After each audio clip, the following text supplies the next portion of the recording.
Veja no ICL Notícias, segunda edição. Quebrando tudo e cagando essa bosta aqui! Cagou lá no banheiro! Doutores da extrema direita, negacionistas da vacina e golpistas vencem eleição no conselho que fiscaliza a medicina no país. Na mira da Comissão de Ética, Justiça autoriza a retomada de investigação sobre presidente do Banco Central por empresas em paraísos fiscais. Nosso objetivo imediato, nós estamos tão longe disso. O ICL Notícias, segunda edição, está no ar.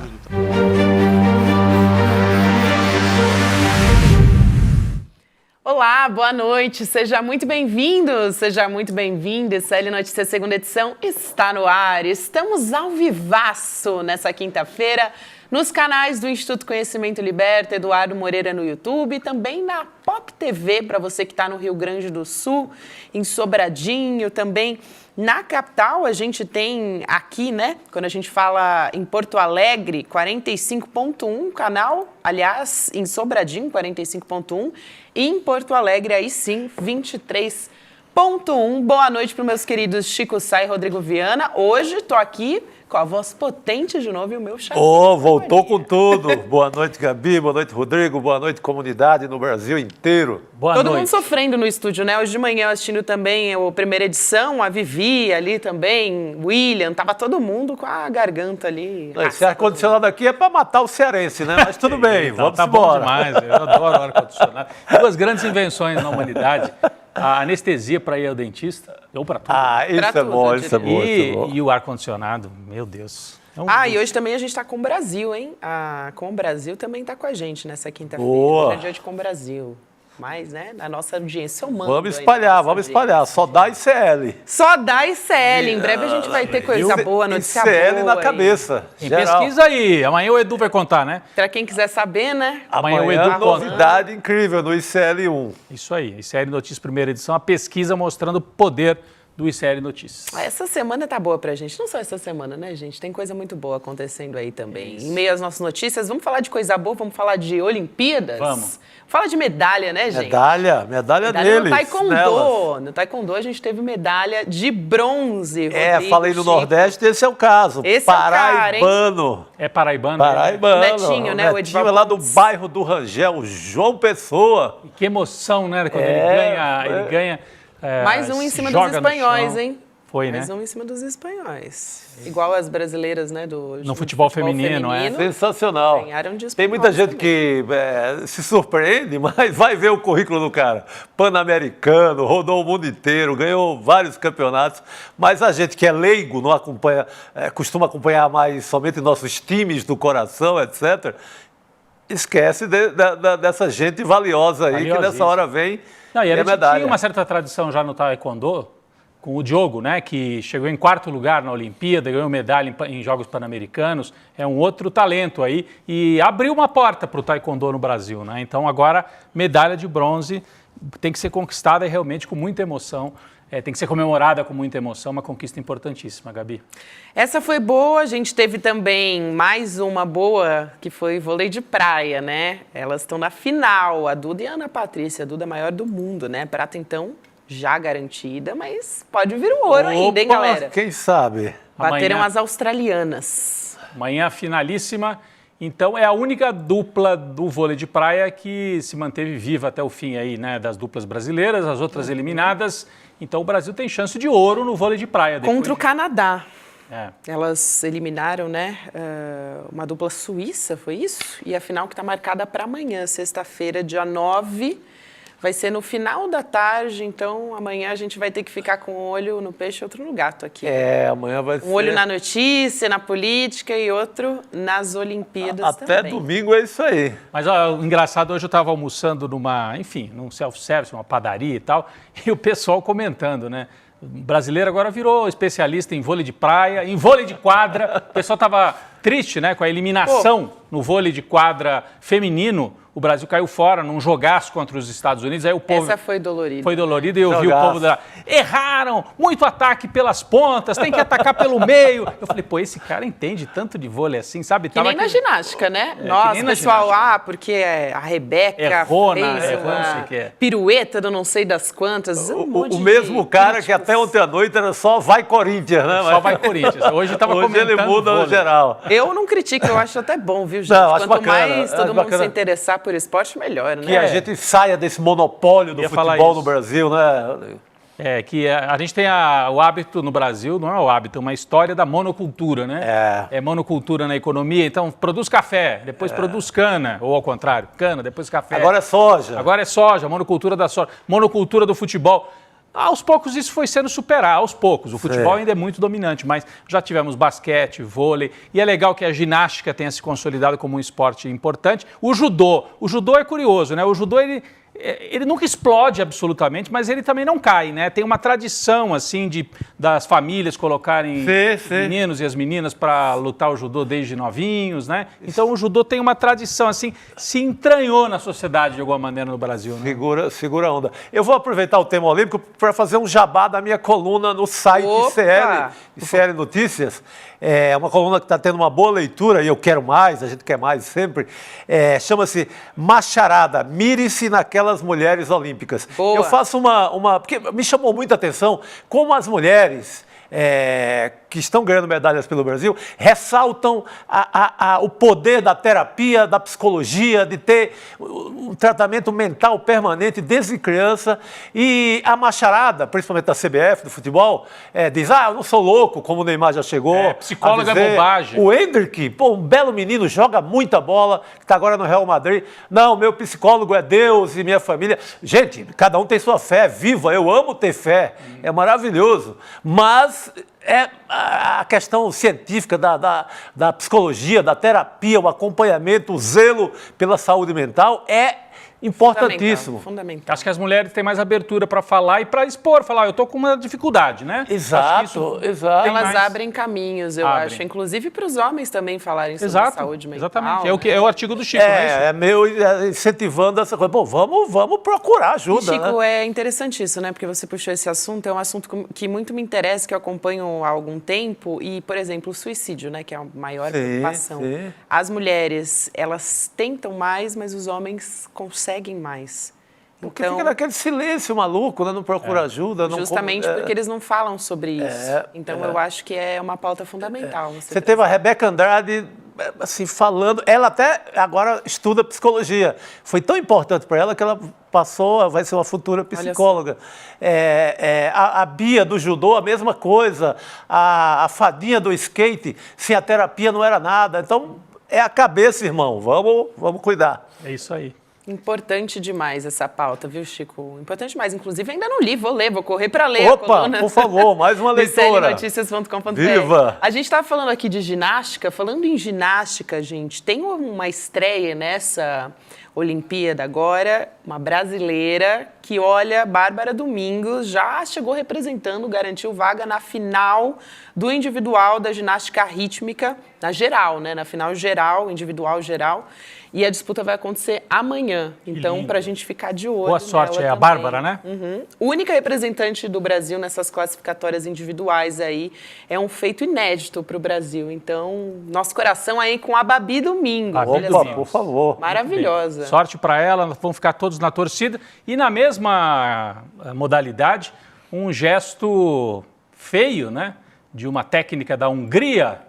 Nossa. A Hungria, que é governada pela extrema-direita, e a gente conhece bem esse tipo de gesto, que já teve bolsonarista fazendo esse gesto no Congresso Nacional. Inclusive está preso, né, o rapaz que fez esse gesto. Está preso, alegou que foi ajeitar o paletó. Foi ajeitar o paletó. Será que a técnica da Hungria foi ajeitar o crachá? Olha ali.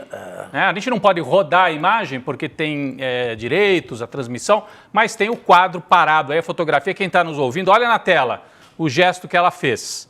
Então, é o gesto do white power, né? Pode alegar que fiz um ok, mas não é um ok. Não é um ok. Ali, enfim, a gente fica preocupado e, ao mesmo tempo, chama a atenção que venha da Hungria, né? Um país que está sendo governado pela extrema-direita, Gabi. É muito grave, né? E normalmente o gesto do ok é utilizado com outro dedo também, né?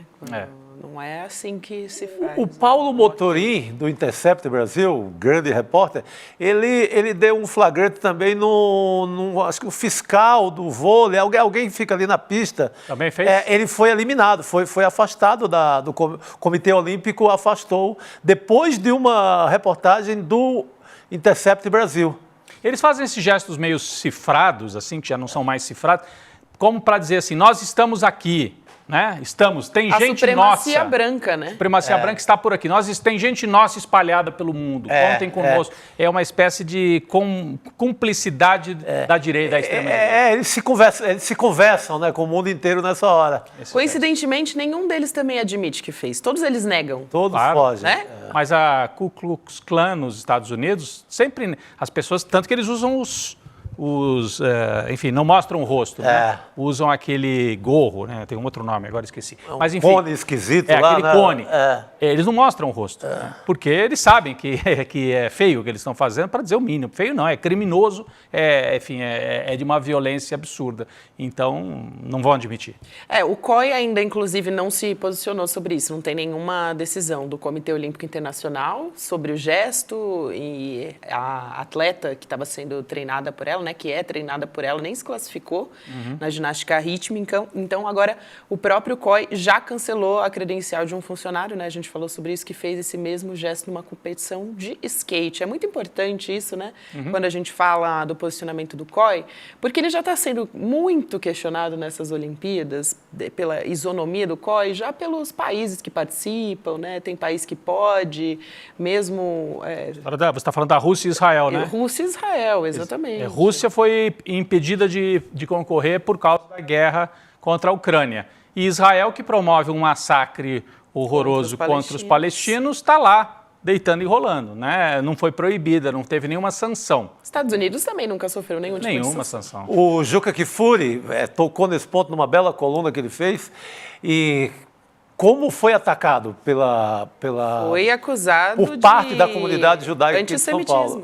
Mas parte da própria comunidade o apoiou e disse que é isso mesmo. É isso, então. Porque é uma crítica ao genocídio contra os palestinos. Não tem nada a ver, né? Uma coisa não isola, né? Não exclui a outra. Exatamente. Então, força para o Juca, inclusive, eu conversei com ele a respeito disso. Ele veio em detalhes conversar a respeito disso, sobre política. Enfim, foi um episódio maravilhoso também, vale a pena ouvir. E, gente, além dessa história, né, do gesto supremacista branco, aí dessa técnica, né? Ela também tem aquela história de fake news, né? A gente levantou aqui sobre taxação de medalhas, que na verdade não existe taxação de medalhas. A gente explicou em muitos detalhes ontem aqui no SL Notícias segunda edição, também no primeira edição. O presidente Lula agora assinou uma medida também, né? Uma medida provisória que isenta os atletas olímpicos e também os paralímpicos de pagar imposto de renda sobre os prêmios recebidos lá em Paris, agora em 2024. Então, essas medalhas elas já eram isentas de impostos federais. Agora, os prêmios em dinheiro, né, que são declarados, assim como os ganhos de qualquer cidadão comum, elas já eram isentas, né? As medalhas eram isentas. Exatamente. Agora, os prêmios passam a ser isentos também pela proposta do Lula, porque é isso que a gente explicava aqui ao longo dos últimos dias, né, Chico? Porque a extrema-direita dizia assim, o Lula agora quer taxar também as medalhas. Não, medalha não é taxado, o objeto... Já não era. Né? Já não era, nunca foi. Já os prêmios sempre foram taxados há 50 anos. O Bolsonaro, no governo dele, houve taxação para quem ganhou medalha na Olimpíada de Tóquio. Agora, o Lula... Não só a medalha, né? Qualquer objeto, né, Rodrigo? É troféu... Sim. Mas nesse caso, medalha é que está em debate. Agora, o que interessa é que o Lula está propondo que se tire o imposto da premiação, como você explicou. Em dinheiro, né? Em dinheiro. Eu acho descabido isso. Acho que o Lula cedeu. Eu achei uma bela jogada. Você achou bom? É uma grande jogada política, porque... Foi uma resposta, você acha, Chico? Acho uma grande jogada. Uma resposta, talvez? É uma resposta para uma situação específica. Governo na corda, super atacado pelo taxade, governo taxa tudo. Isso pegou na população. Sei lá, conversei com uma prima ontem lá no Crato. Mas está taxando tudo. Isso pegou na população. Pegou. Juntou com a brusinha, juntou com não sei o quê, juntou com a reforma tributária, que é votada e decidida pelo Congresso, mas está sendo atribuída somente ao Haddad e ao Lula. O Congresso desse ataque total. Tinha várias propostas já agora no Congresso para isentar esses ganhos. O que ia acontecer? A oposição lá com o Lira ia amanhecer, mal os atletas teriam chegado no Brasil, ia amanhecer com um projeto aprovado no Congresso isentando esses atletas. O governo tirou da boca da oposição uma arapuca que estava sendo armada. É uma medida provisória, dura apenas 45 dias. O Congresso ou continua ou não continua. Para o Tesouro é nada, porque é insignificante. O Brasil quase não... Olha o tanto de medalha que o Brasil ganhou. O tanto de prêmio. A premiação é irrisória. Não afeta o contribuinte, não afeta nada, e eu acho que é uma resposta estratégica. Vale para essa hora que o governo está nas cordas, porque esse taxado é muito injusto, mas é uma fake news que pegou. Tudo que o Congresso decidiu sobre taxação, porque se você tem uma reforma tributária que não havia sido feita há 40 anos, se ela é feita, vai mudar todas as taxações, tudo que é taxa no Brasil. Estão jogando tudo para cima do Haddad e do Lula. Foi uma bela resposta de xadrez político. Uma bela resposta de xadrez político na minha avaliação. Eu acho que o Chico me convenceu aqui. Te convenceu? Eu ia levantar um questionamento aqui para vocês dois, que é... Agora, o quanto essa notícia vai chegar nas pessoas, né? Porque a gente sabe que fake news, esse tipo de coisa chega muito rápido, se espalha muito rápido. É sempre depois difícil de desmentir. Nesse caso, não é nem desmentir, é dar uma resposta. Você desarma uma bomba que já estava aí, né? Exato. Mas tirou da boca dos caras. Ia ser aprovado vários no Congresso. Está uma disputa já de autoria de projetos nessa linha aí. Tira da boca da oposição o doce, por uma coisa que é irrisória. Isso é jogo político. Eu não acho que acabou, esvaziou disso. Não é o debate de fundos, quem que deve ser taxado ou não, isso que você está dizendo, né? É algo assim que porque o que eu espero de taxação é que o governo cumpra até o final do mandato, o que o Lula cumpra, aquela questão de isentar até 5 salários mínimos, que vai ser um golaço. E taxar os mais ricos. É isso que a gente espera. Mas isso, assim, estrategicamente, para essa hora... Tem muita gente taxando, haja taxa, taxando de populista e tal. Eu achei estratégico. Se a gente lembrar, quem é daqui de São Paulo vai lembrar, a Marta Suplicy ficou marcada com martaxa. Acaba com a martaxa, porque de fato propôs um aumento do IPTU e taxa de lixo para os mais ricos, mas não interessa, a classe média comprou para ela, falou, olha aí, é imposto, martaxa. Carimbou.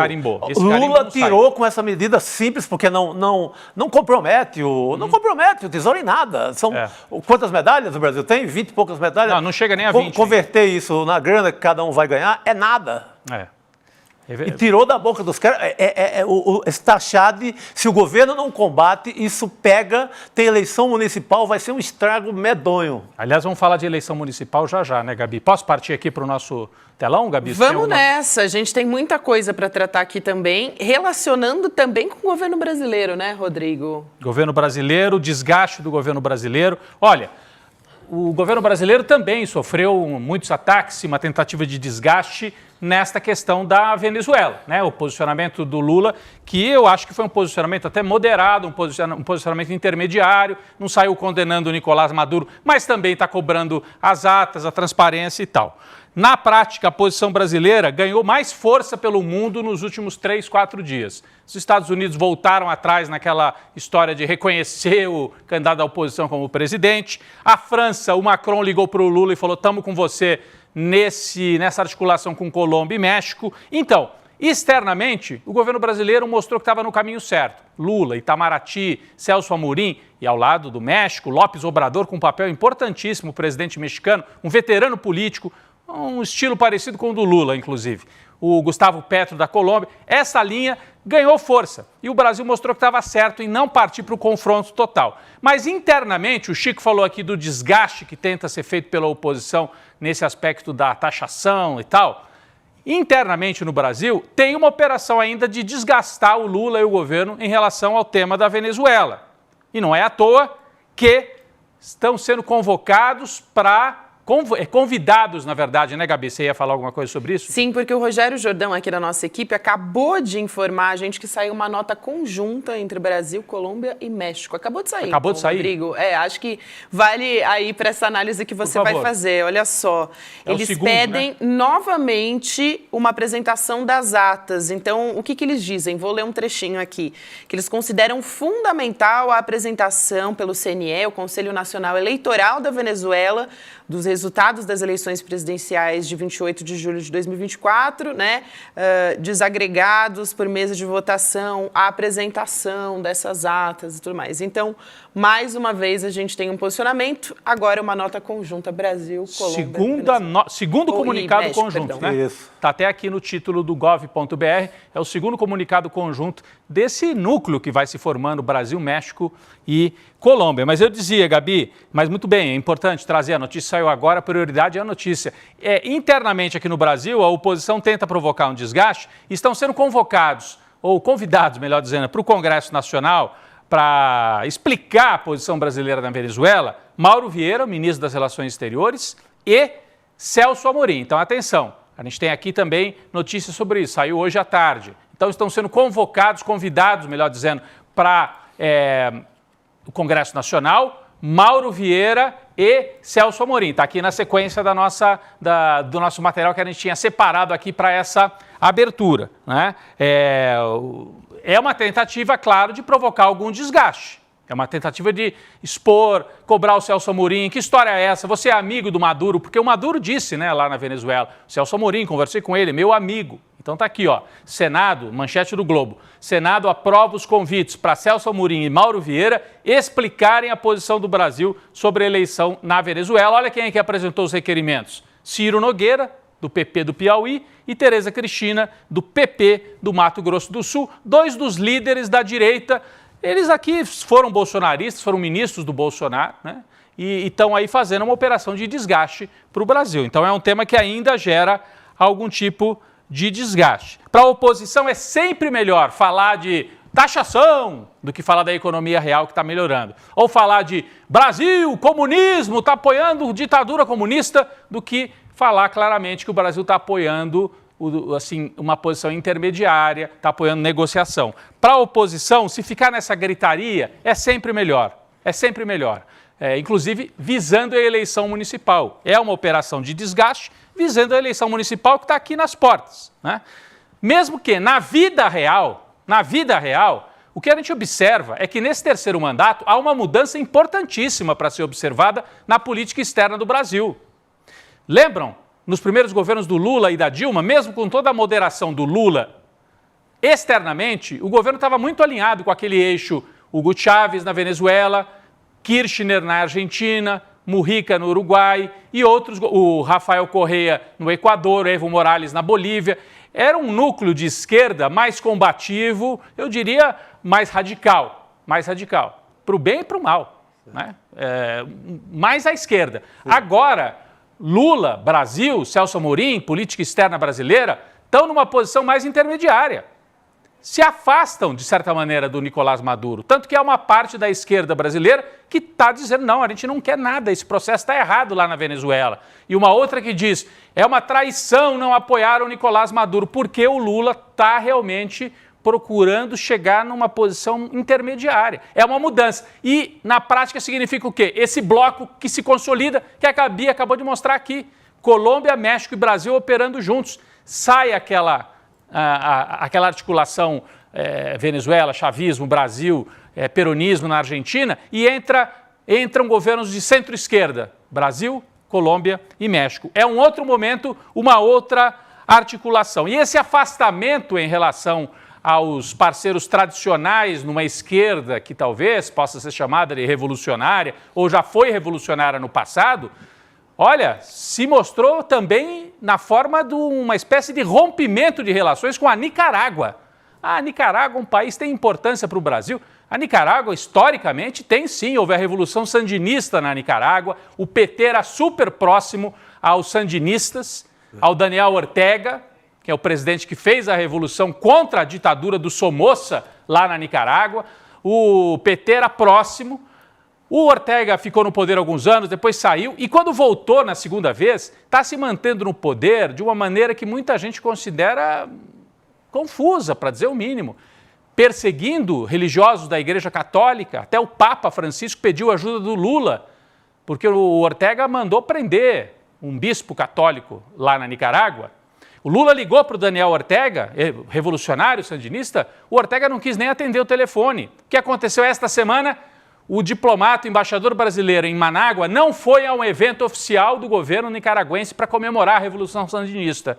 A Nicarágua expulsou o embaixador brasileiro. É rompimento de relações. Rompimento de relações. O embaixador brasileiro foi convidado a se retirar de Manágua.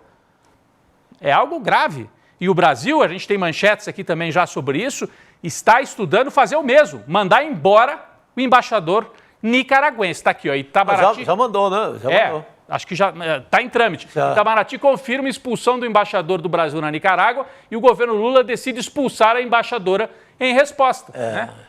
Enfim, é um gesto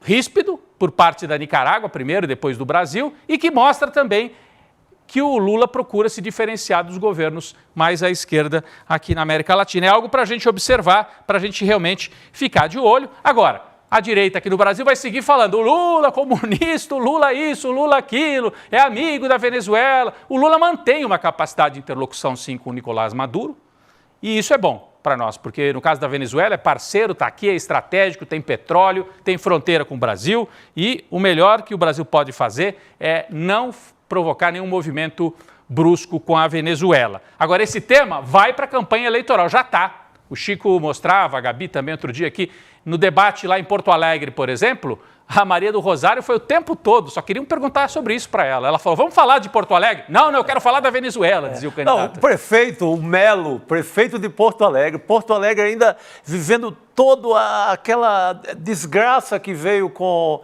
a tragédia climática, né? O prefeito não fez nada, foi incapaz de qualquer ajuda social para a população. Qual é a saída dele no debate? Venezuela. Discutir Venezuela como se ele fosse prefeito de Caracas. É a saída desses caras, que não tem resposta, não fazem nada para a população. E ficam levantando esses fantasmas. Ele foi eleito na outra vez, dizendo, concorrendo com a Manuela Dávila, se não me engano, né? Dizendo que se ganhasse a esquerda, o pessoal ia ter que comer carne de cachorro em Porto Alegre. O negócio era o discurso dele. Então, isso, a direita apela para isso. E falando em eleição municipal, gente, hoje começa para valer, hein, o processo eleitoral no Brasil. 13 debates promovidos pela Band em 13 capitais. São Paulo, Rio, Porto Alegre, né?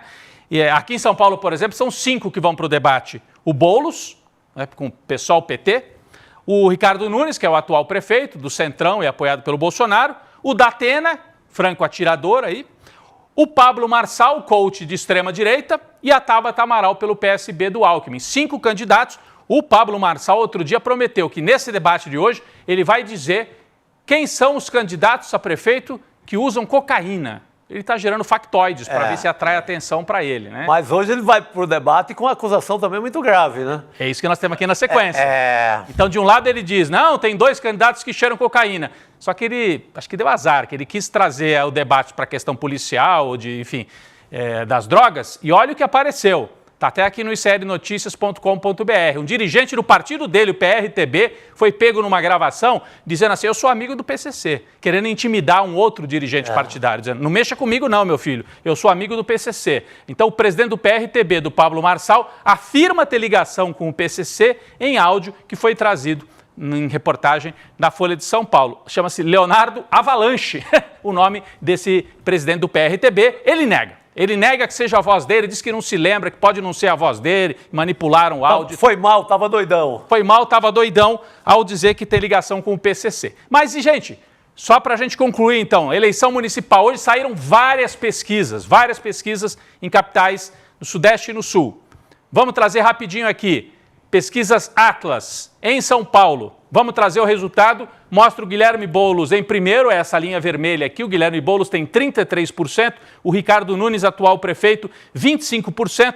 Pablo Marçal, Tabata e Datena embolados num segundo pelotão aqui para baixo, entre 9% e 11%. E se tiver segundo turno em São Paulo, como é que fica? Vamos trazer a próxima tela com possibilidades de segundo turno. Essa segunda linha aqui é o que mais interessa, ó. Ricardo Nunes e Guilherme Boulos, é o mais provável segundo turno. Olha o equilíbrio. Ricardo Nunes, 42%, Boulos, 42,4%, segundo a Atlas, ou seja, empate absoluto em São Paulo. Primeiro turno, Boulos um pouco na frente, segundo turno, empate.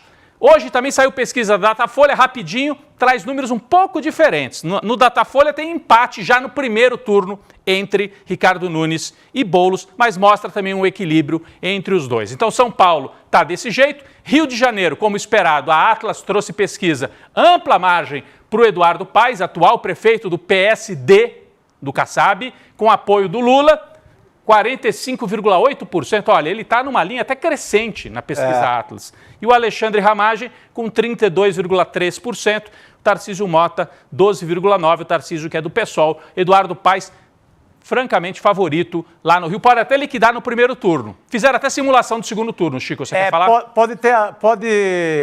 Corre o risco, o Tarcísio corre o risco de uma tese de voto útil no primeiro turno para acabar a fatura e o Paes liquidar com o Ramagem, que é o candidato bolsonarista. Exatamente. Porque no segundo turno o Eduardo Paes daria uma surra no Ramagem, 57-36. Esta primeira linha aqui que a gente destaca. Na Atlas, rapidinho, nós temos mais duas capitais, BH e Porto Alegre. Eu não lembro aqui pela ordem qual das duas que nós temos. Belo Horizonte. Belo Horizonte, candidato bolsonarista, Bruno Engler, com 29%. O Rogério Correia, do PT, está em segundo, com 17%. A Duda Salabert, do PDT, tem 9%. Tem até uma conversa entre os dois para ver se eles se entendem e lançam uma chapa única. Mas acho que a essa altura vão os dois separados e quem sabe num segundo turno Duda pode estar junto com o Rogério Correia, ela que é do PDT. E o Fuad Norman, que é o atual prefeito, que é do PSD, ele não é bolsonarista, ele é aquele centro moderado.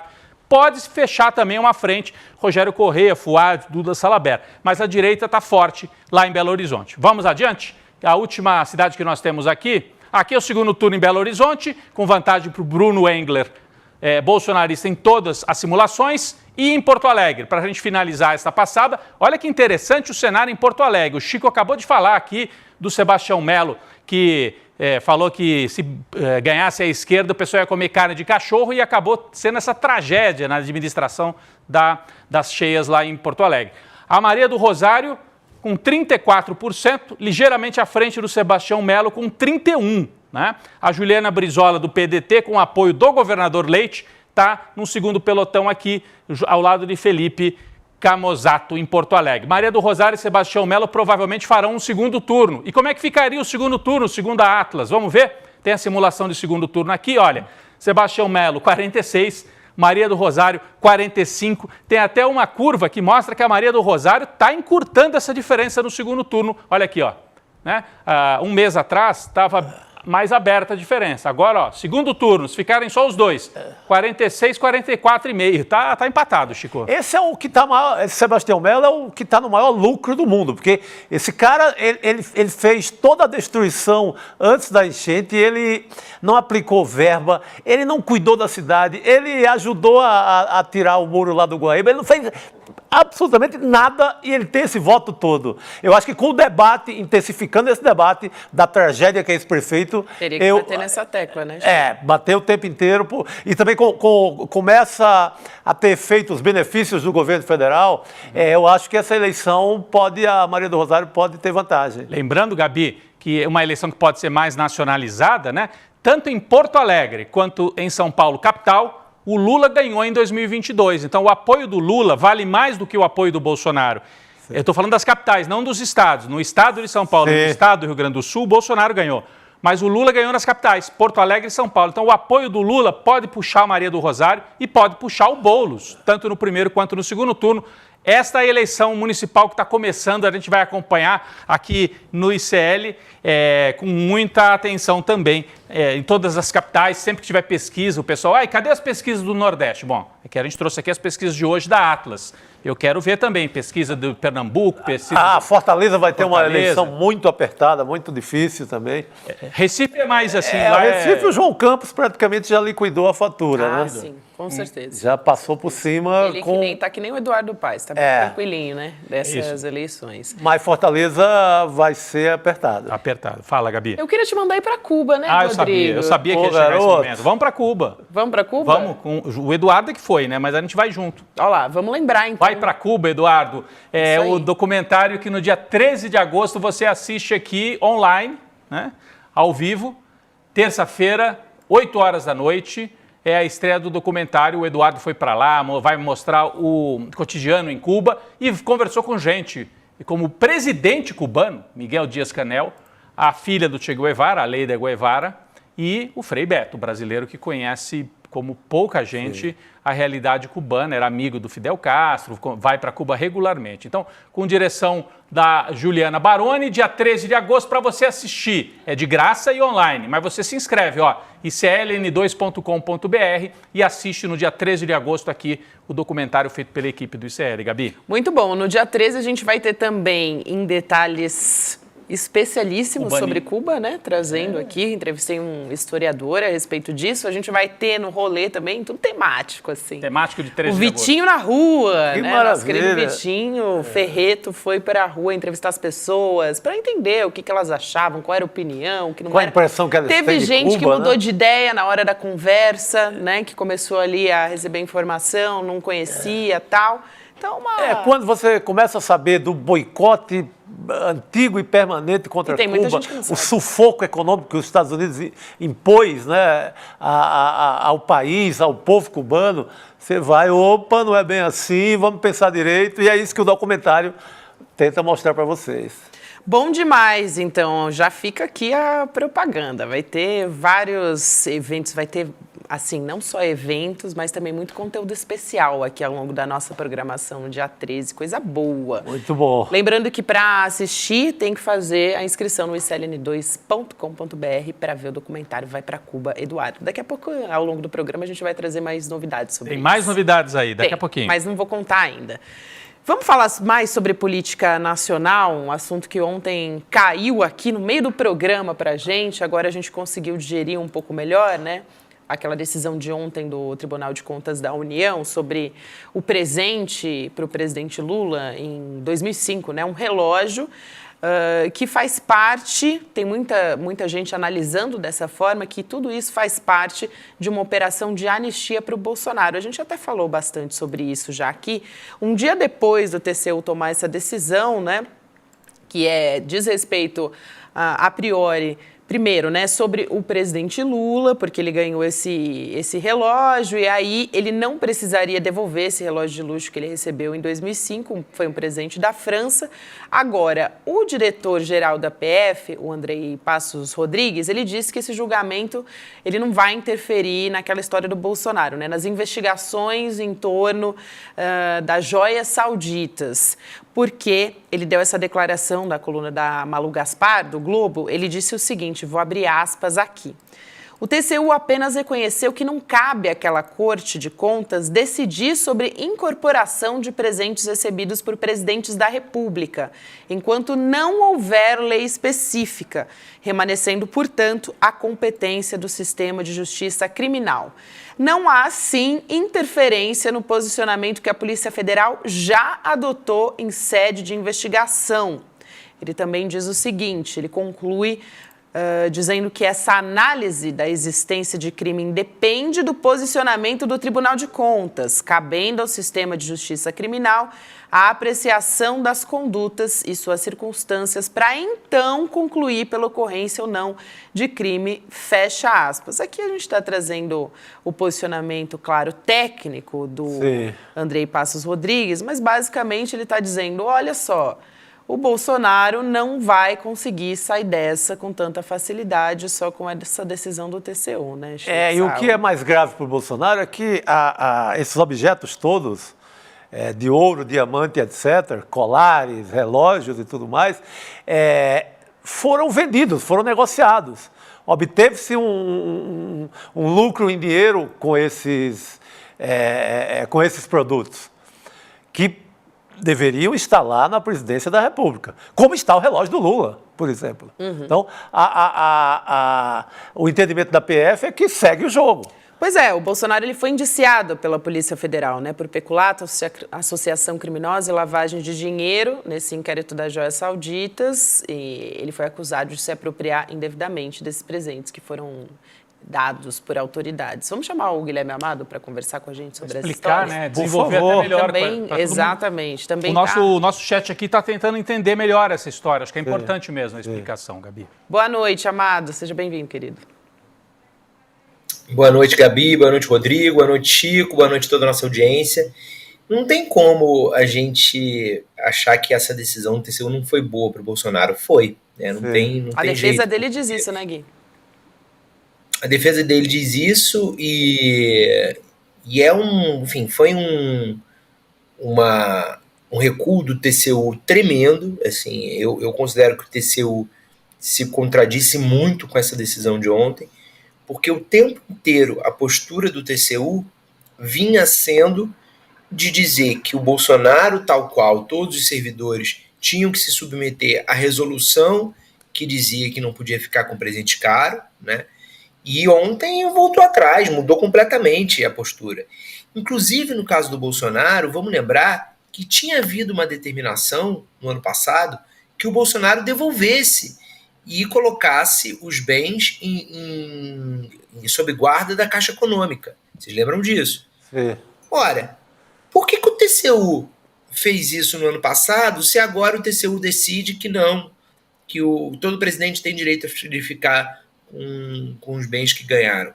É uma tremenda contradição com a própria decisão do TCU no caso do Bolsonaro no ano passado. Porque se fosse esse entendimento, no ano passado eles não tinham que ter feito o Bolsonaro devolver nada, né? E não tinham sequer que ter editado essa resolução lá em 2020, salvo engano, dizendo que o presidente não podia ficar com bens de alto valor. Então, claramente houve uma articulação política aí.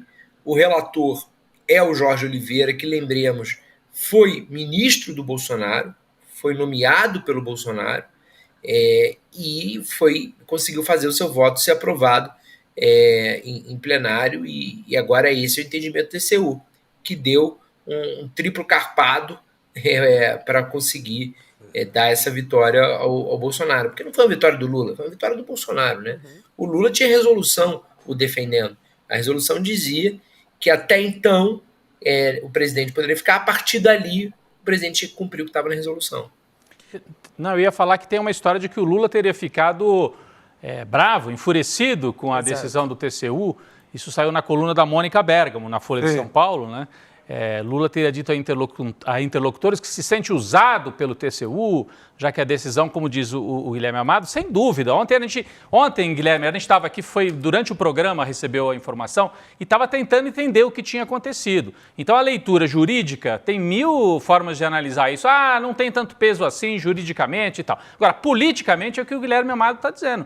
Não dá para dizer que não é uma ajuda para o discurso do Bolsonaro e pode ser uma ajuda também para a tese jurídica mais à frente. Então, o Lula teria ficado, bastante irritado com essa decisão.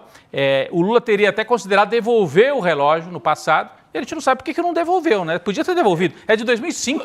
Podia, mesmo estando protegido pela lei, pela regra até aquele período. Não é? Esse é o relógio, inclusive, que custa... Aí na tela, ó. Mas foi uma bela malandragem, uma bela artimanha, malandragem ou qualquer outra palavra que você queira empregar aí na sua casa. Você pega uma coisa do Lula e finge que está beneficiando o Lula, quando na verdade você está anistiando o Bolsonaro e mais 10 militares de alta patente. Anistiado por um militar também, que o Jorge também é militar. Então, você faz armaram bonitinho. Uma tremenda armação que fornece ao bolsonarismo uma narrativa, como eles dizem, né? Ah, não, o Lula também estava, eles botam tudo no bolo e resolve a parada, pelo menos em rede social, na discussão política de redes, eles têm um argumento agora. Não sei se, Guilherme, você tem alguma informação ou alguma opinião sobre isso? Quer dizer, o Lula não devolveu, até usou, a gente mostrou aí a foto agora há pouco, estava aí no ar, até acho que podia repetir, o Lula num evento não só não devolveu, como usou o relógio já em 2023, já nesse terceiro mandato. A avaliação que você faz sobre isso, quer dizer, para o Lula politicamente, deveria ter devolvido, não deveria, o que você acha? Ele nem não precisava ter devolvido, né, Rodrigo? Porque essa resolução, ela passa a valer a partir do momento da edição dela, em 2020. Então, o Bolsonaro ele é alcançado por essa resolução, o Temer não é, a Dilma não é, o Lula não é, o Fernando Henrique não é, por aí vai. Então, um presente recebido pelo Lula, já que o regramento naquele momento era que o presidente podia ficar com um presente, ele pode ser usado pelo Lula perfeitamente e ele não precisa devolver nada.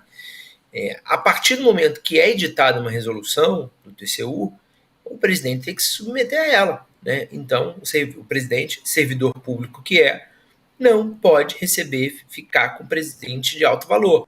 Presente de alto valor tem que ser do Estado brasileiro. O Bolsonaro tinha que ter seguido, assim. Então, pronto, não tem dúvida sobre isso. Agora, o TCU deu um presentão ao Bolsonaro, deu uma tese de defesa que eles não tinham até essa decisão. Tanto não tinham que precisou ser decidido.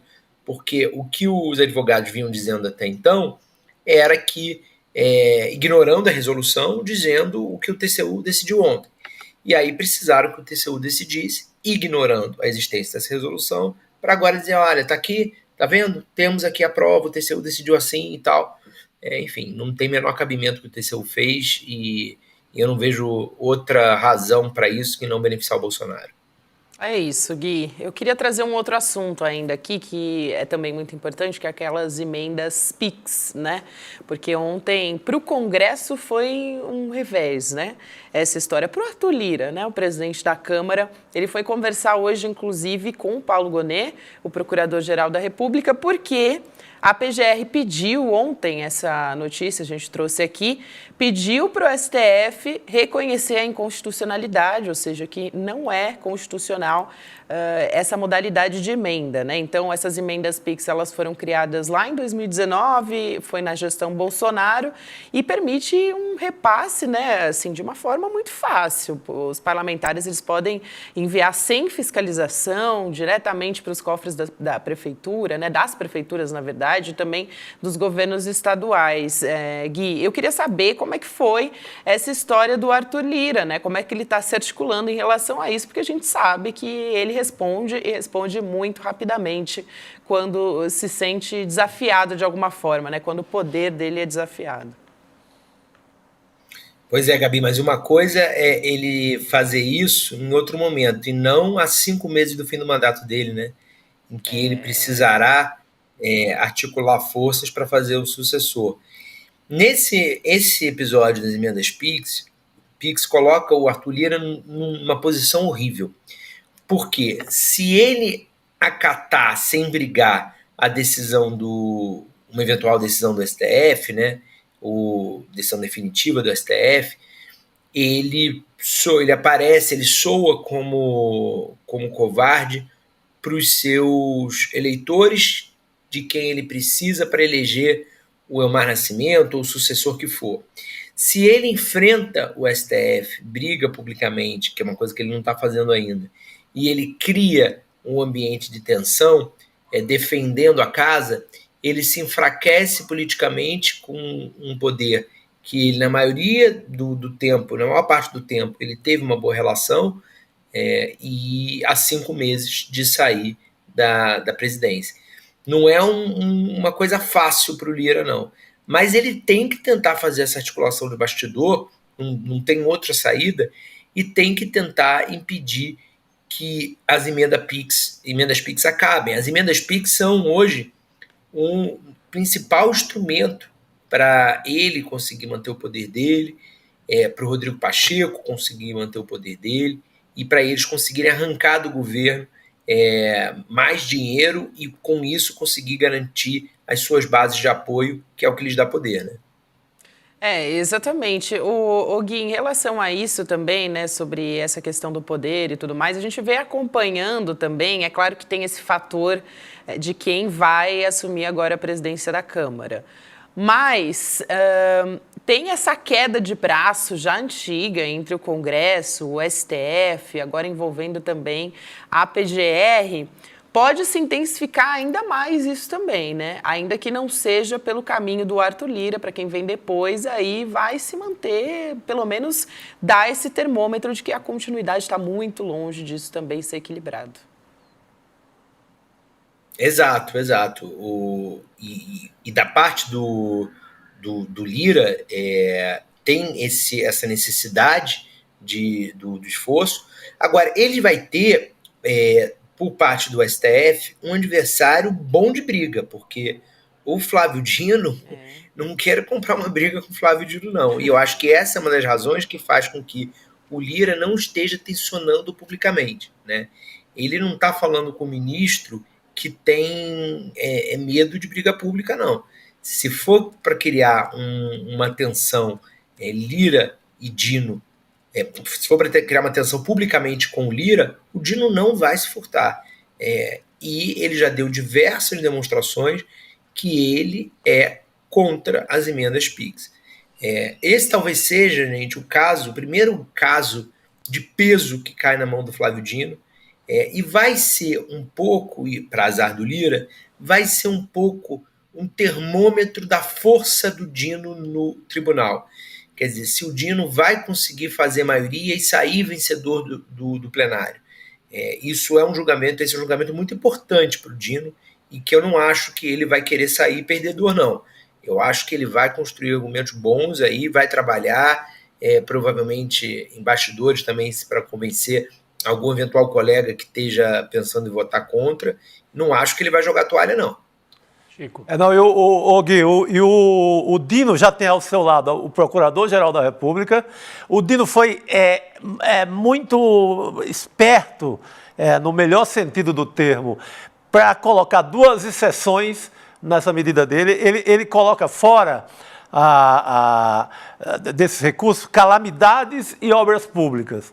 Ou seja, ele protege um pouco o governo com o seu PAC, com o programa que tem obras no Brasil inteiro, e joga uma sinuca medonha para cima dos deputados. Olha, se seu dinheiro não foi para obra, não foi para calamidade... Para que ele foi? No mínimo, exige uma explicação dos parlamentares. Para onde foi esse dinheiro? Para quem? Porque esse é um grande mistério até agora. Uhum. Esse dinheiro, um deputado de Alagoas podia mandar para São Paulo, de São Paulo podia mandar para Santa Catarina, o de Santa Catarina mandar para um amigo lá no Piauí. Então, é uma mamata para enriquecer político no Brasil. E para fazer operações políticas de véspera de campanha municipal. Na eleição municipal. Então, é a grande jogada do ano, é jurídica, mas é política, porque tudo é política, do Flávio Dino. Não, e acho que além da miudeza, entre aspas, mexe com muito dinheiro, mas além tem também o aspecto de, será que nós vamos começar a reverter esse parlamentarismo disfarçado que foi implantado, na verdade, desde antes, não é de agora com o Lula, né? Esse excesso de poder que o Legislativo foi ganhando, porque o Bolsonaro não queria, em parte, governar, não sabia, não tinha aptidão, foi repassando o poder, né? E o Dino ainda ajuda o governo no mundo do ajuste fiscal. Porque esse bolo todo de bilhões volta para a conta do governo. Uhum. Não é, Gui? Pelo que eu entendi, é um ganha-ganha do governo, né? Porque o governo restabelece o poder do executivo e melhora o caixa. Então, assim, o Haddad ia ficar feliz com isso aí. É isso. Né? Não pode ser um ganha-ganha assim. Acho que sua leitura está correta, Chico. Gente, ainda falando, a gente está falando sobre várias decisões aqui, PGR e tudo mais. Tem uma decisão que foi do ministro Alexandre de Moraes agora, que também movimentou muito redes sociais, mas também os principais noticiários, sobre soltar o ex-diretor-geral da Polícia Rodoviária Federal, Silvinei Vasquez Rodrigues, né? Ele estava preso preventivamente, todo mundo se lembra bem dessa história. Ele estava preso desde agosto do ano passado, lá na Papuda, em Brasília. E o Silvinei, todo mundo sabe, ele é acusado de tentar interferir no segundo turno das eleições de 2022 para favorecer o ex-presidente Jair Bolsonaro, né? A PRF fez diversos bloqueios, principalmente do Nordeste. A gente teve diversos eleitores indo para as redes sociais, denunciando que não estavam conseguindo chegar nas urnas ou estavam com muita dificuldade, tinham que ir a pé, né? Enfim, teve um monte de gente no Nordeste fazendo denúncia. E aí o Silvinei, ele vai cumprir medida cautelar, uso de tornozeleira eletrônica, esse tipo de coisa. Agora a gente teve essa medida que diz respeito a uma autoridade, vamos dizer assim, que não é um peixe pequeno, né, envolvido em toda essa história, né, Chico, Rodrigo e Guilherme também. Não, porque essa é a operação mais escandalosa, né? Isso. Quando ele tenta tirar das urnas uma gigantesca legião de nordestinos ali das beiradas do São Francisco, uma região muito lulista, que já havia sido mapeada. Tá. Tantos votos, se a gente conseguir tirar daqui, a gente vence a eleição. Que era uma conta fácil, como a eleição foi apertada, se a gente saca daqui, se a gente fecha a estrada aqui para o eleitor do Lula ir votar, adeus, Bolsonaro vence a eleição. Então, talvez é a operação mais sofisticada, né, mais pesada. E também a mais escancarada, né? Porque deixou aí Deixou rastro. E o Silvinei também tem contra ele um inquérito de uma compra superfaturada dos caveirões. A Polícia Rodoviária Federal nunca tinha mexido nem comprado os tais caveirões, que é aqueles para entrar nas comunidades do Rio de Janeiro. Até então, em décadas de história, nunca havia feito compra dessa natureza. Comprou cerca de 30 caveirões, muita grana, com um superfaturamento lá em cima, e também pesa isso contra ele. Olha, não foi só interessante também, o Rogério Jordão manda aqui no nosso grupo, né, da nossa equipe. Eu acho muito interessante do Guilherme Amado, que está aí por dentro da política todos os dias nos bastidores, poder comentar. Porque o Silvinei Vasquez, ele recebeu visitas de muita gente da política, tá? 17 senadores, 3 por vez, autorizados pelo ministro Alexandre de Moraes, quando ele estava preso preventivamente, em todo esse período. Então, tem nomes tipo Sérgio Moro, olha só. O Moro estava lá. Damares Alves, Ciro Nogueira, Jorge Seif, ou Jorge Saif, para alguns, Marcos Pontes e Magno Malta. Chama atenção também, né, Gui? Agora eu entendo o desespero do Silvinei para sair da cadeia, né? Porque olha as visitas, né? Você ser visitado por essa turma aí. Bom, né, zero surpresa, né? Zero surpresa. Toda a turma bolsonarista foi lá prestar solidariedade, porque vocês falaram uma coisa muito importante. Não é qualquer bolsonarista, né? Era um chefe de polícia, de uma polícia muita capilaridade, né? Oi. Estamos ouvindo. Tá perfeito. Para mim, para vocês também? Não, para a gente está normal. Tá tudo ok. Para mim estourou um áudio aqui, deve ter sido um outro site.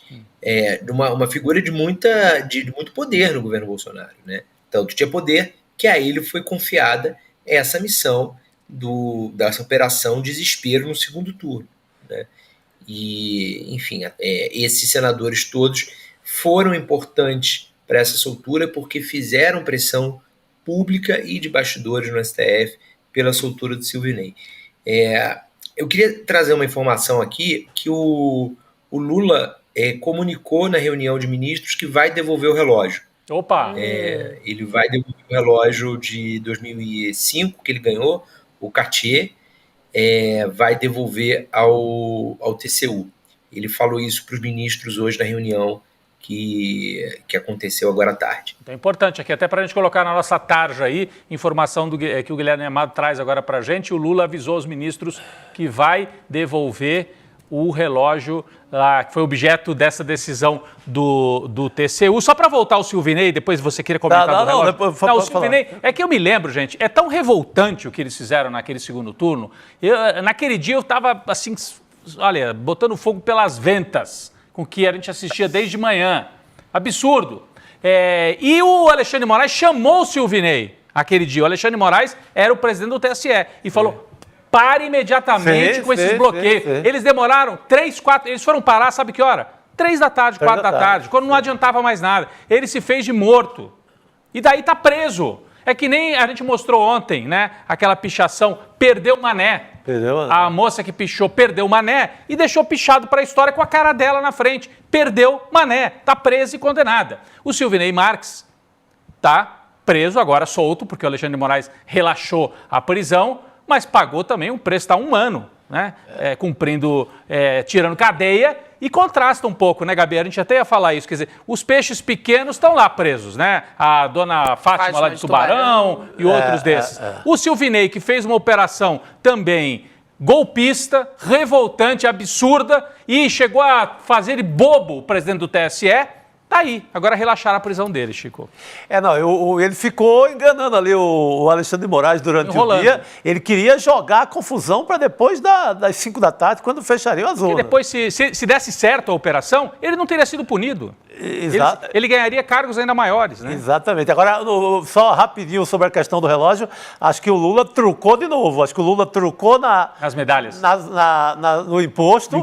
E trucou de novo. Está tentando esvaziar discurso de extrema-direita. É verdade, muito bem lembrado, Chico. Porque, viu, Guilherme, porque mais cedo o Chico dizia aqui que ele achava que o Lula tinha acertado nessa história da MP para deixar de cobrar imposto dos medalhistas brasileiros, né? Porque muita gente está dizendo, é populismo, mas ele esvazia o discurso da taxação. Como o MP tem validade 45 dias, cabe ao Congresso referenda, deixa definitivo, vota um projeto, jogou para o Congresso a parada. E agora, de novo, em relação ao relógio. Não sei se, enquanto a gente falava aqui, talvez o Guilherme tenha conseguido apurar mais alguma coisa sobre o relógio aí que o Lula anuncia que vai devolver, Gabi.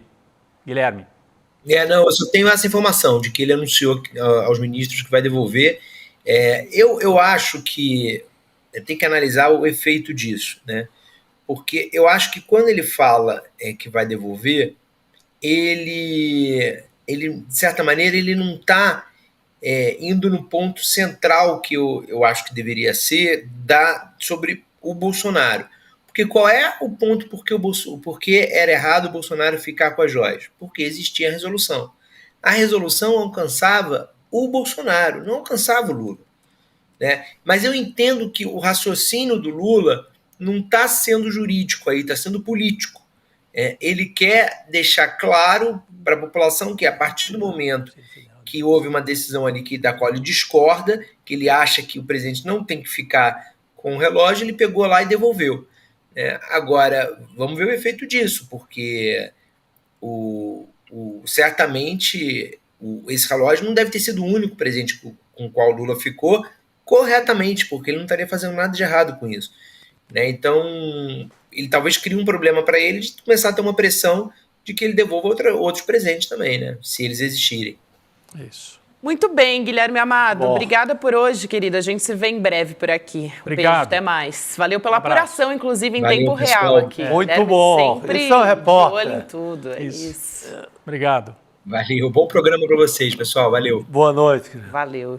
A gente vai chamar aqui já o nosso convidado para falar a respeito de uma decisão que não é muito boa para o Roberto Campos Neto, viu? Para o presidente do Banco Central, o Tribunal Regional Federal da Primeira Região cassou por unanimidade uma liminar que tinha sido conseguida por ele, pelo Campos Neto, para impedir o andamento de um processo na Comissão de Ética Pública da Presidência, ou seja, o TRF1 decidiu que as empresas do Campos Neto em paraíso fiscal podem sim ser investigadas, gente. Comissão que está apurando se o presidente do Banco Central mantém offshore no exterior E quem encaminhou um pedido de apuração para a comissão é o deputado Lindbergh Farias, que vem conversar a respeito disso com a gente aqui, apontando que as empresas dele podem ter remuneração pela taxa Selic. Importantíssimo isso aí, Gabi. Está Muito chegando aqui para importante. conversar com a gente. Deputado, boa noite. Obrigada por aceitar nosso convite. Seja bem-vindo. Bem-vindo.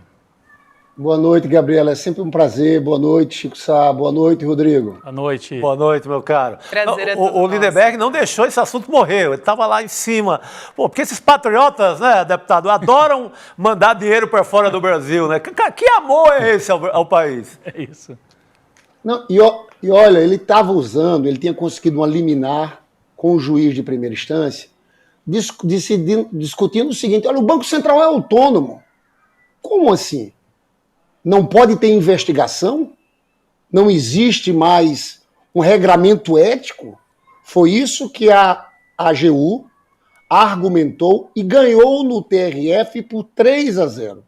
Porque, na verdade, existem 2 denúncias para que ele seja investigado no Conselho de Ética. A primeira denúncia é em cima daquele escândalo Pandora Papers, Sim. que, na verdade, foram divulgados no mundo inteiro, contas offshore no Panamá, que aparece ele. Então tem essa primeira denúncia. E tem uma segunda denúncia que foi apresentada por mim, porque nos chegou várias empresas, fundos exclusivos. Os fundos offshore são que estão fora do país. Mas ele tem aqui, eu tenho o nome das empresas, eu apresentei essa denúncia ao Conselho de Ética, tem pelo menos 6 fundos exclusivos no nome dele. Qual a gravidade desse ponto? É que, segundo a denúncia que nos chega, uma parte desses fundos são remunerados pela taxa Selic. Você sabe? É dívida pública, você tem vários tipos de remuneração. Você tem letras do Tesouro Nacional, você tem remuneração pela taxa de câmbio, mas entendam, taxa Selic significa dizer que quando a taxa Selic sobe, ele ganha dinheiro. Isso é escandaloso. Eu acho que essa denúncia aqui, porque agora as denúncias já estão lá no Conselho de Ética. A partir dessa decisão do TRF, o Conselho de Ética pode imediatamente examinar esses casos. Mas vocês entendem a gravidade da coisa? Sim, Ele pode até, ele já deu... Não, eu ia dizer o seguinte, só para o Pode nosso falar, público entender totalmente, né, deputado? Quando o Banco Central se reúne e mantém ou sobe a taxa Selic, significa que o Campos Neto, que tem dinheiro no exterior, se essa informação é confirmada mesmo, né? A gente precisa ter certeza absoluta, mas a informação é essa, a remuneração é pela taxa que ele ajuda a definir. Sim. Cada meio ponto ele enrica tanto. Ele enriquece. Então, assim, são vasos comunicantes absolutos. A gente tem certeza sobre isso já, deputado, de que a remuneração dos fundos onde ele deixava o dinheiro dele é pela Selic? Isso está já determinado ou é a investigação que quer avançar para isso? É isso que o Conselho de Ética tem que avançar. Eu sou deputado federal. Sim. Eu recebi a informação de que ele tinha aquelas empresas. Você veja, tem um fundo offshore e tem os fundos nacionais aqui no Brasil. Chamam fundos exclusivos. Ele foi, no ano passado, na Comissão de Finanças e Tributação. Eu fiz essa pergunta a ele. Essas empresas, o senhor é proprietário desses fundos exclusivos? Ele se calou. Sim. A informação que eu tenho, e eu sei, como vocês são jornalistas, vocês trabalham também com informações, nós deputados também, é que são remunerados pela taxa Selic. Ele fugiu da minha pergunta, eu apresentei essa denúncia e ele agora vai ser chamado ao Conselho de Ética da Presidência da República para apresentar as informações. O que eu acho é que isso é muito grave. É muito grave. Porque, na verdade, tem uma parcela desse país de rentistas, que é de gente multimilionários, que, na verdade, ganham dinheiro com a especulação financeira. Ganham dinheiro com esses títulos da dívida pública. Hoje, aqui no Brasil, são poucos os que jogam investimento. São, porque nós temos a segunda maior taxa de juros do mundo. Eu quero chamar a atenção, Chico, Rodrigo, Gabriela, que essa semana saiu a ata da última reunião do Copom, em que eles decidiram manter a taxa de juros, taxa Selic, em 10,5%. Eu tenho dito que é uma política de sabotagem ao país. Você sabe, o presidente Lula, da parte dele, está fazendo tudo que tem que ser feito. Nós chegamos agora em junho no menor desemprego desde 2014. 6,9%. Desemprego caiu. Nós tivemos um crescimento de renda de 11%. Nos 5% mais pobres, o crescimento da renda foi de 38%. Né? Por quê? Porque a inflação, que era 12% com Bolsonaro, fechou o ano passado em 4,62%, agora está em 4,21%. A projeção do próprio mercado para o final do ano é em 4,10%.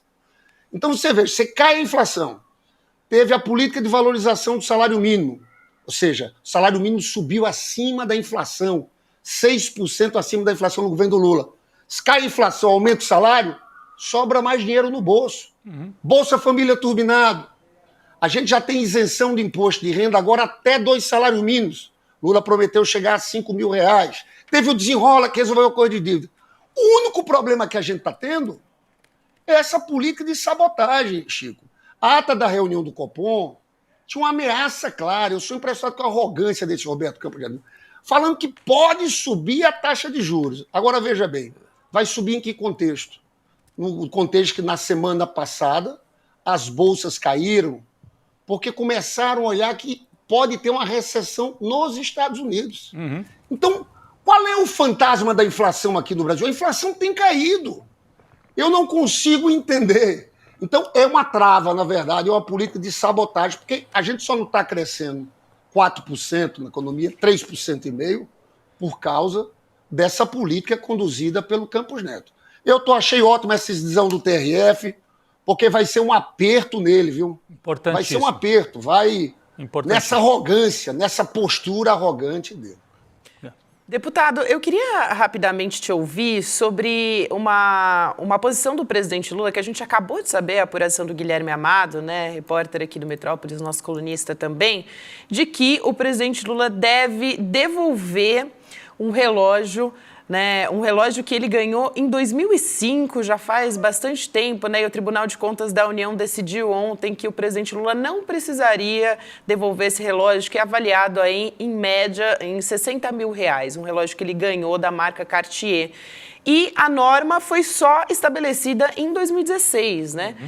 Agora o presidente Lula vem a público e diz, não, eu vou devolver, acho que para evitar qualquer tipo de burburinho, ele decidiu devolver. O senhor avalia como uma boa decisão? Como é que vai repercutir isso na sua avaliação? Olha, eu acho que o presidente Lula está querendo mostrar que não tem nada a ver a situação dele com a situação do Bolsonaro. E ele sabe que esse assunto vai ser um assunto que vai ter um impacto muito grande na população brasileira. Eu acho que foi uma decisão acertada. Por que vai ter um impacto grande? Pessoal, não tem jeito. Eu estudei, eu li o inquérito desse roubo das joias detalhadamente. Eu posso dizer que eu sou um dos poucos brasileiros que leu do começo ao fim. É um festival de patifaria, de canalice, envolvendo aquele advogado trambiqueiro, o Acef, ao tenente-coronel Mauro Cid. E a gente vai mostrar com esse julgamento, porque, veja bem, o caso está na PGR, não tem jeito. A PGR vai ter que denunciar. Denunciando, a gente vai ter o julgamento do Bolsonaro pelo Supremo Tribunal Federal. É comprar pipoca e ficar na frente do ICL, da TV, de tudo que é TV, para assistir o julgamento do Bolsonaro. E não tem jeito, cara. Ali é o seguinte, diferente do Lula, que estava com o relógio e está devolvendo. Eles venderam, usaram o avião presidencial por mais de 2 vezes, Chico, levando joias para os Estados Unidos. Sim, foi. Venderam, colocaram dinheiro na conta do pai do tenente-coronel Mauro Cid. O pai do tenente-coronel Mauro Cid, o general Lorena Cid, disse que deu o dinheiro da corrupção em mãos para o Bolsonaro. Entregou a bufufa.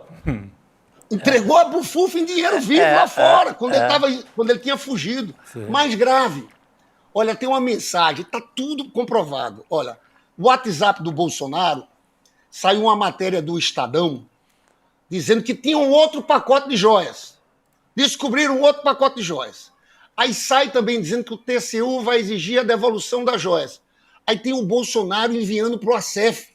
Você sabe isso numa mensagem do WhatsApp? Aí chega no Acef. Sim. Aí o Acef decide viajar para comprar uma parte das joias. Aí viaja. Na hora que ele chega no aeroporto, ele liga pro Bolsonaro. Sim. Aí ele compra, o cara compra em dinheiro vivo o relógio de volta. Aí depois tem um tenente-coronel Mauro, eles fizeram uma operação Tabajara para recomprar a coisa. Então, gente, o que mais vai ter é prova. Eu sempre digo que o Bolsonaro vai ser preso pelo roubo das joias, vai ser preso pelo golpe, tentativa de golpe do Estado, porque, Chico, tem um depoimento do comandante do Exército de Bolsonaro e da Aeronáutica de Bolsonaro. Não dá pra confirmando fugir. não só a minuta do golpe. Ô, Rodrigo, Gabriel, esses malucos fixaram uma data para prender Alexandre de Moraes no primeiro momento. Dia 18 de dezembro.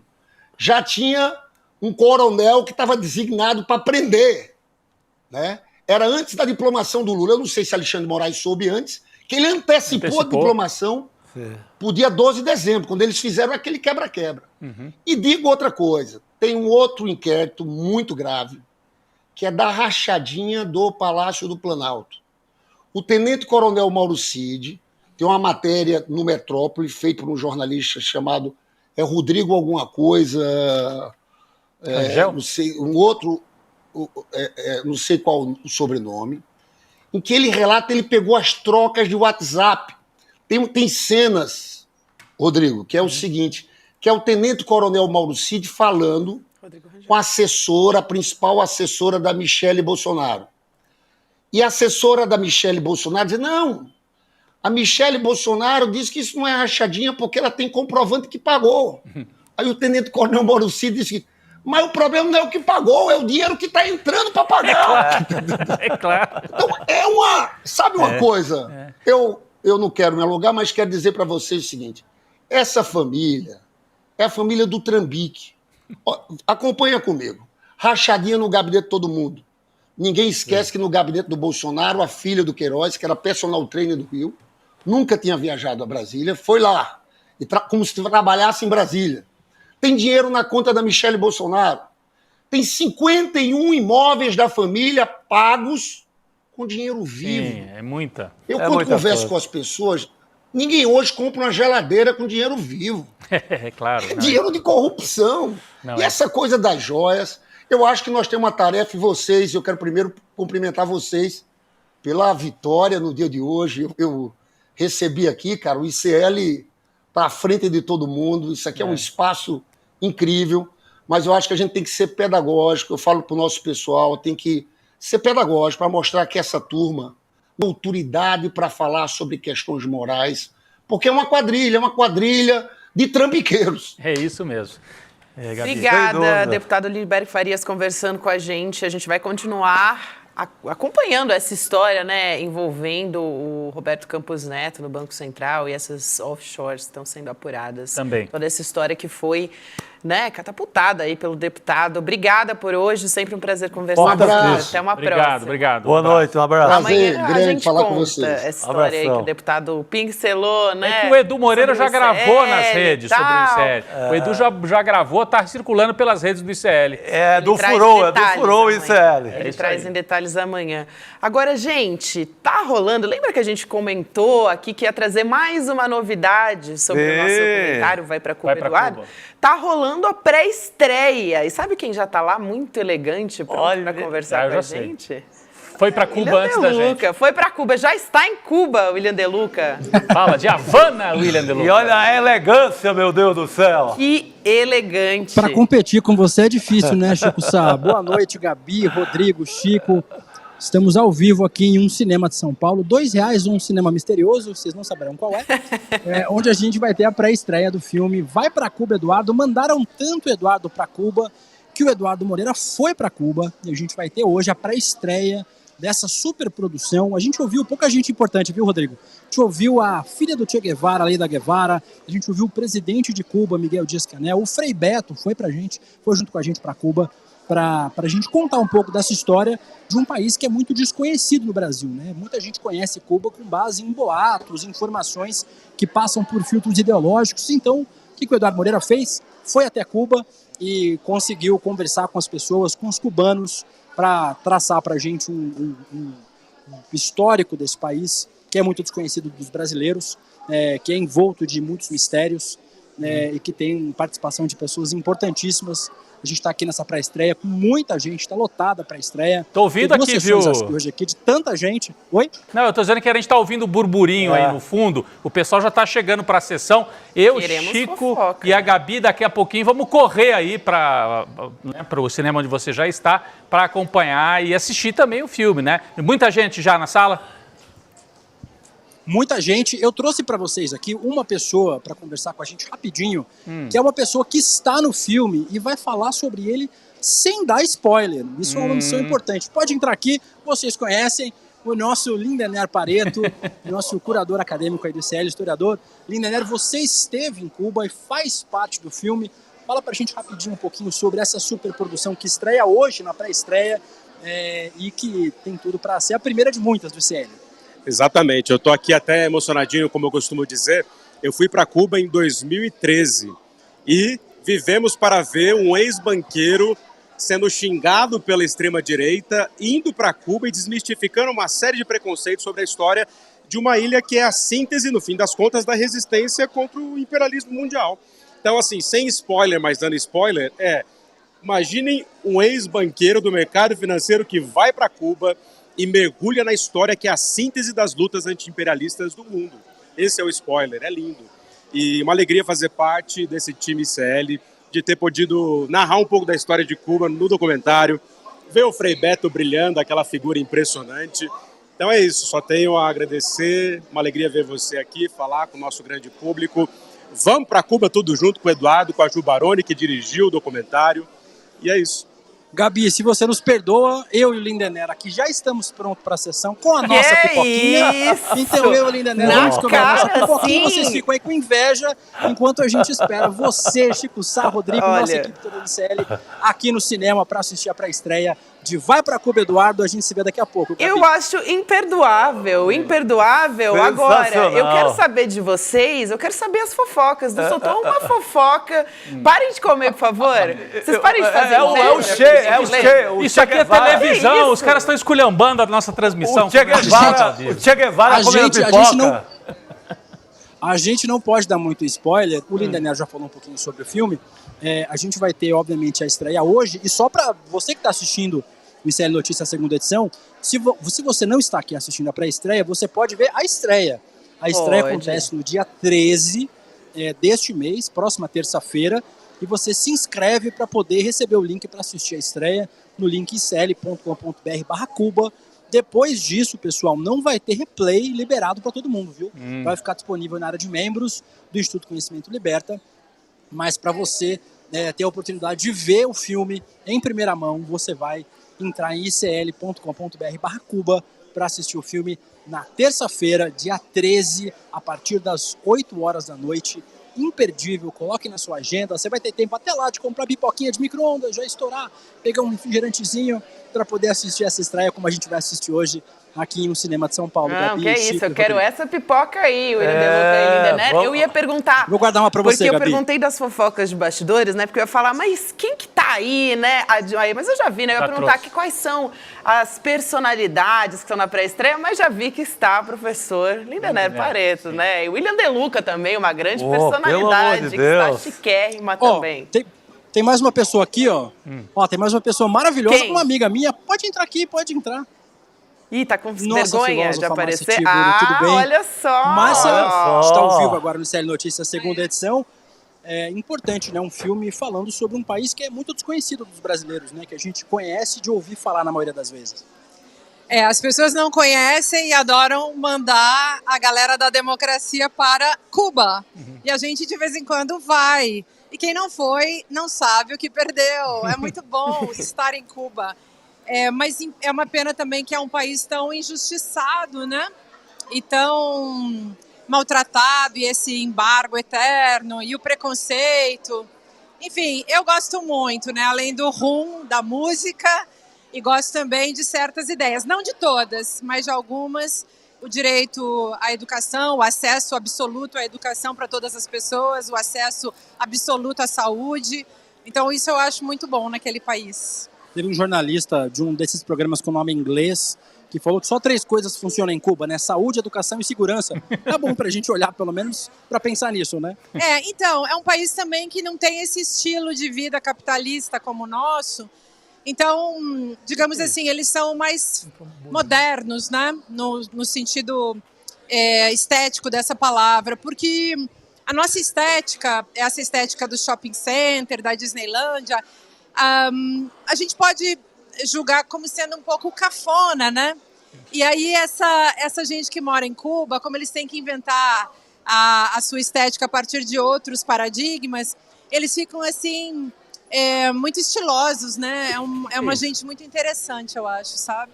É isso. Muito bem. Vocês veem que a gente tá fraco de personalidades aqui. Obrigada, Márcia, pela entrevista. Márcia Tiburi, a gente volta para vocês aí no estúdio. Eu vou comer minha pipoquinha que você não deixou, Gabriela Varela. Daqui a pouquinho espero você. Vou guardar uma pipoquinha para você. Agora eu gostei. Rodrigo, eu vou pensar agora tá liberado. Agora tá liberado. Tá aí bom. tudo bem, né? Guardando uma pipoquinha, um lugar pra gente, né? Aí a gente até aceita. Acho que nós vamos ter que até encerrar um pouquinho antes o programa para correr pro cinema. Bora. Bora. Por Vamos favor, nessa. vamos embora. William. Até Um daqui a beijo pouco. pra você, querido. Boa estreia, boa pré-estreia pra você e pra todo mundo que tá aí. Obrigada por vir aqui contar aqui as novidades pra gente, né? Em primeira mão. Até mais. Beijo, Gabi. A gente espera vocês por aqui. Não se esqueçam, se você não se inscreveu, se inscreva para assistir o filme. A estreia no dia 13, icl.com.br/Cuba. É isso, o William já até facilitou meu trabalho, né? Porque eu ia o quê? Trazer agora essa informação. Mas só que ele falou de um link, nós temos outro link aqui que a pessoa pode se inscrever também, que é o icln2.com.br. icln2.com.br. Porque aí conta ponto pra gente aqui, ó. Que é CL2. icln2.com.br. Você se garanta a vaga, né, entrando em contato. Enfim, se inscrevendo nesse link que aparece aí na tela.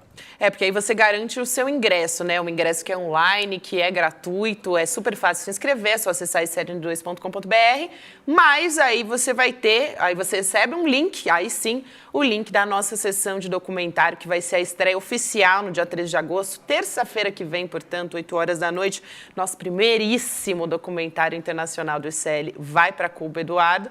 Já deu para ver, né, que tem pouca gente importante, como disse aqui, obviamente contém ironia, pouca gente importante na nossa pré-estreia que está acontecendo hoje. E daqui a pouquinho você recebe com exclusividade também na sua casa, no conforto do seu lar, para comer também a sua pipoquinha, acompanhando aí o nosso documentário. Vamos nessa então, né, minha gente? Temos um convite especial, temos um convite especial do nosso documentário. Bora ver? O trailer, né? Bom. Vamos lá. Você pode ir para qualquer país e fazer qualquer tipo de documentário. Cheguei a Havana, Fidel me chamou no gabinete dele e se virou e falou assim: o que você quer me perguntar? Essas são imagens inéditas e históricas. Disputar la subjetividad, comprender que las relaciones pueden ser realmente distintas.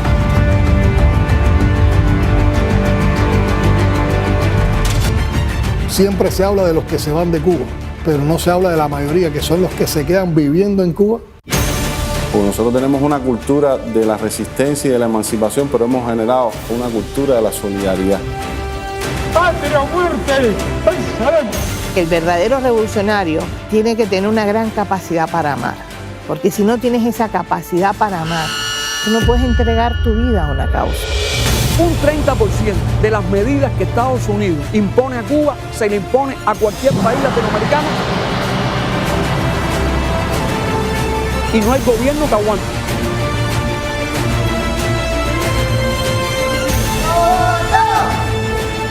Entrevista com o presidente de Cuba, Miguel Díaz-Canel. Quítenme el bloqueo a ver qué pasa.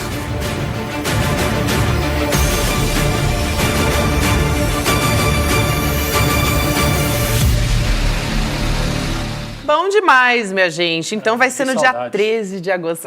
Eu não posso nem dizer que tenho saudade, porque eu nunca fui, mas agora eu vou ter que ir, né? Gabi, eu fui 2 vezes a Cuba. Uma vez em 97, logo depois que tinha caído a União Soviética, um período dificílimo, período especial que eles chamavam. Fui como turista, tal, conhecendo. né? Meu segundo filho nem tinha nascido ainda, faz muito tempo. Depois eu fui de novo participar de um evento lá em Cuba, já em 2013, 2014. E aí, Chico, eu conheci aquelas coisas de Cuba, parece o Brasil, Rio de Janeiro. Eu conheci um cubano que era músico e que me levou para conhecer os lugares. Uau, hein? E fui numa festa, a hora que eu vi, tinha bebido todas, estava na casa dele, com a família dele, tinha uma festa, enfim, dançando. Melhor guia, né? Melhor guia, músico cubano. Impressionante. É um povo que, além de tudo, é muito caloroso. É uma delícia passear por Havana. Maravilhoso, gente. É o país do Buena Vista Social Club, não é brincadeira. Sensacional. Sensacional. Então, não se esquece que para assistir, icln2.com.br. Agora bora que a gente vai correr aqui para assistir essa pré-estreia. E depois a gente pode, de repente, até dar umas microfofocas. Fofocas. Por favor. Bastidores. Amanhã a gente conta, pessoal. Beijo, pessoal. Boa noite. Então bora, vamos para Cuba. Entre a utopia e o inferno. Essa é a situação de um país que desperta tantas paixões, amado por tantos, odiado por outros. Estamos falando de Cuba. No dia 13 de agosto, uma terça-feira, às 8 horas da noite, o ICL, Instituto Conhecimento Liberta, tem o prazer de lançar o seu primeiro documentário internacional. Uma superprodução. Vai para Cuba, Eduardo! Dos mesmos montadores de Lei da Selva e Tropa de Elite 2, do mesmo roteirista brasileiro que concorreu ao Oscar, um filme que vai ficar marcado para sempre na sua cabeça. Não perde não, é uma exibição única. Chame seus amigos e amigas para assistir também. Dia 13 de agosto a gente está junto.